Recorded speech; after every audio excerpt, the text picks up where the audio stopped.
Hi everybody, Unk here, and today we are talking about my LDY Hirsch ANSER. This Bally was originally released to the public at Blade Show East this year, 2026, and I was lucky enough to be the first person at LDY's booth. So I had my pick of the litter, and I opted to pick this pink and yellow sunset fade up. This was the main Bally that I had gone into Blade Show knowing that I wanted to get my hands on. Picked it up on the first day and didn't actually buy anything else during my time at Blade Show. This was my one Blade Show pickup. So I've had it for a while. I've been flipping it for a while, and I figure it was now a good time for me to kind of do my review video on it, since how I've never really done a impressions video per se.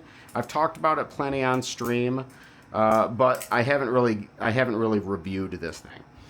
So I figured I'd do a video and give you guys a little rundown on what it is, how it feels, and my personal pros and cons. I will also give a little spoiler. This is going to look different by the end of the video.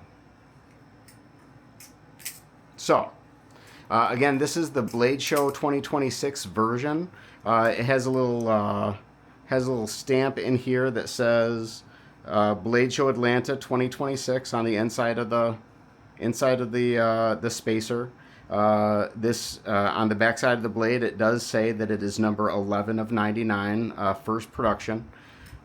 So with this being the Atlanta 2026 version, this has TC21 titanium handles, which is a little bit higher quality titanium than your standard titanium Bally. It has a S35 VN stainless steel blade. It is sandwich construction, meaning that you have two titanium slabs with a spacer in the middle, making a sandwich construction. It's held together using stainless steel T10 hardware. The handles are 5.5 inches long. The blade is 4.5 inches long.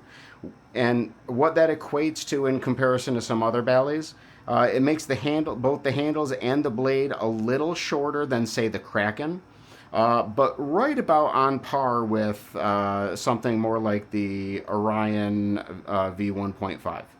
So the handles have basically the same length as the Orion 1.5, but a little shorter than the Kraken. It does have a adjustable weight system, so you can put up to 3 weight pins in the spacers.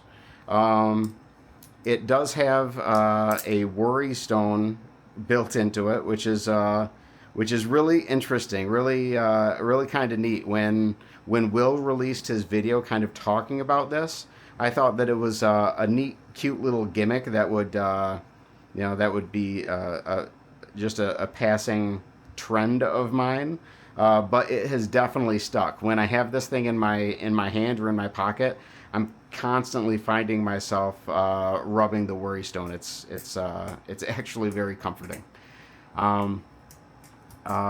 So when I have the way that I have mine set up, so I have gone in and messed around with the weights a little bit, and my preferred weight setup is 1 pin in each handle. And with 1 pin in each handle, my Bally comes in at 4.1 ounces.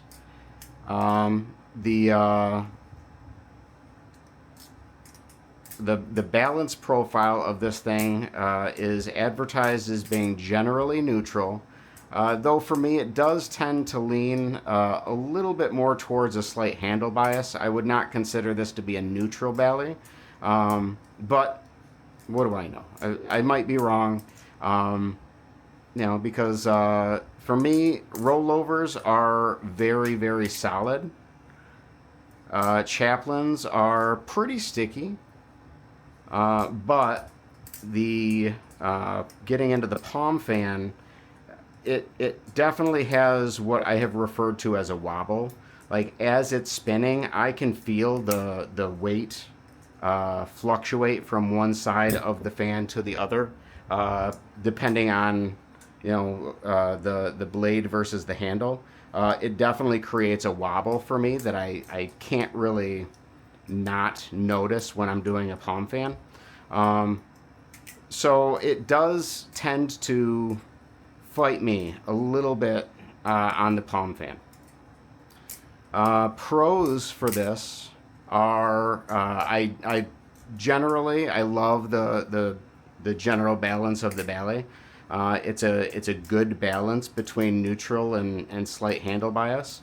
So it's just comfortable. It's very, very comfortable to flip, and it doesn't ever find itself trying to leave my hand, which is good.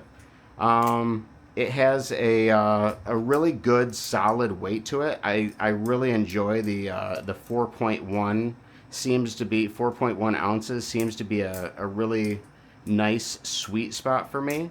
And I love everything about the design of this Bally. The handles, to me, with the worry stone, with the indentation, on the bottom half of the handle, just a really, really clean, organic looking aesthetic. And this blade is super, super, super sick. Absolutely love everything about the design of this Bally. It looks so clean. So yeah, no way to describe it other than clean. I love the Bally. Cons.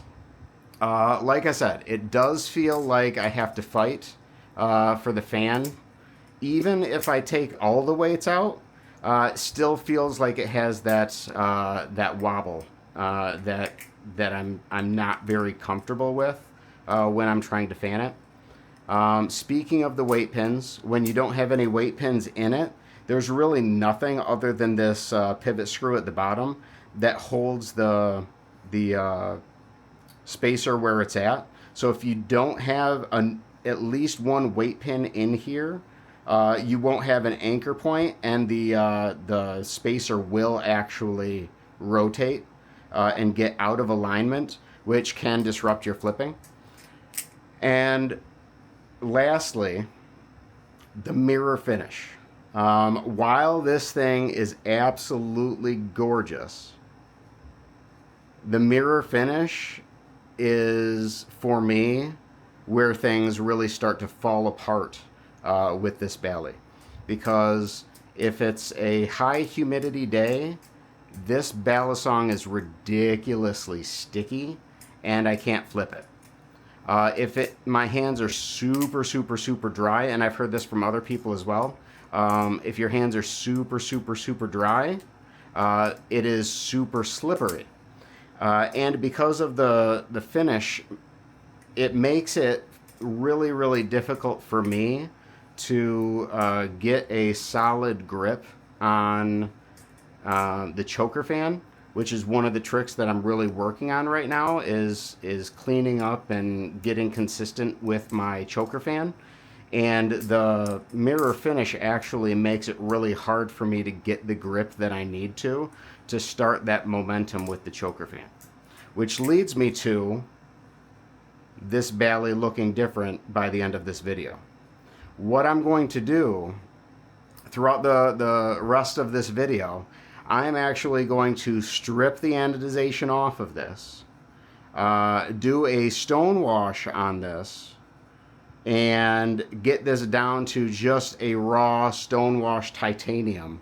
And hopefully in doing so, while I will lose the anodization, what I'm hoping I will gain is significant grip in comparison to how it is right now. So that is what we are to look forward to for the remainder of this video.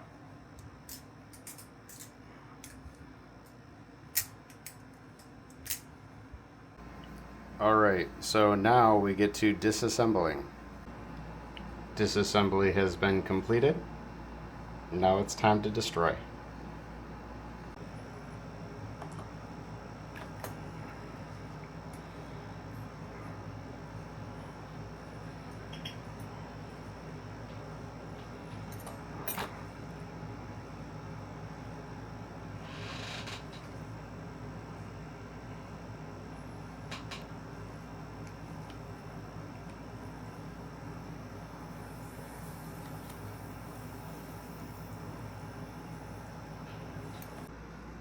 So here we go after the anodization has been stripped, but before I have done any sort of stone wash. So it is still pretty glossy, though you can't necessarily see it.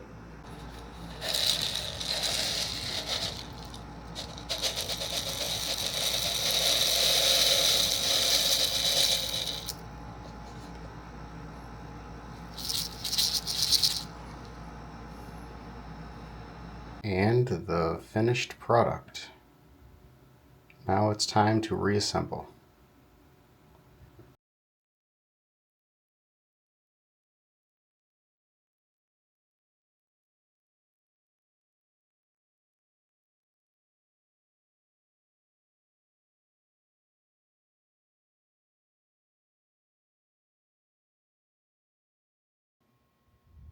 And here it is. My finished work.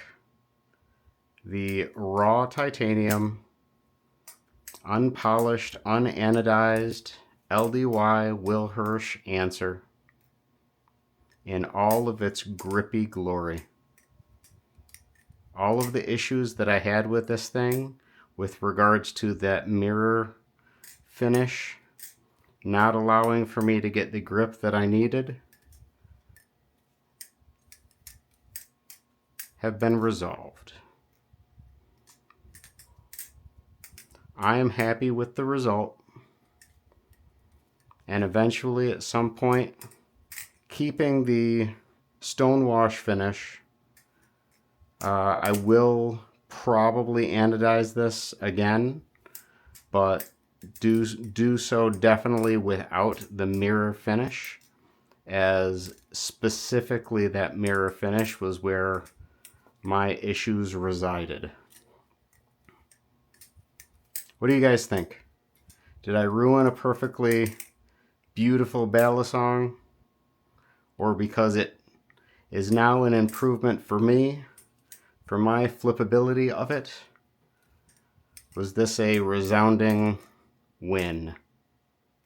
Let me know in the comments.